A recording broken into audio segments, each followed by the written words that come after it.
We were out in 5 or 6 counties today, in about a dozen wheat fields, and for the most part, the crop is in pretty good shape at this point in time. Tiller count's a little bit lower than what we've seen the last 2 or 3 years. Part of the reason why we're expecting a lower yield is it was tough planting last fall. A lot of guys did not get wheat out in the fields until the end of October, even some after the 1st of November. And the weather turned off cool and wet after that happened.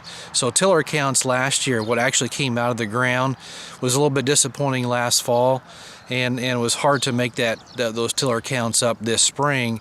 And so I'm sure that's why we're seeing some lower numbers out there right now. Overall, disease occurrence was fairly low. It's a little bit early to see head scab in the field at this point.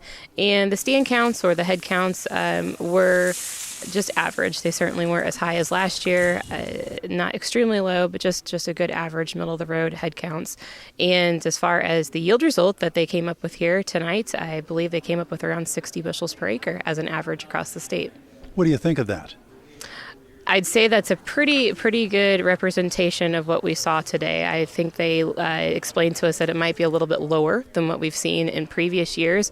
And yes, I'd say that's a real good idea of what we might be coming up with. We did go through a very long and cold winter, it seemed like, especially when we hit January and February, and so often that does affect what we see come out in the spring when green up occurs. There's a few less tillers and whatnot.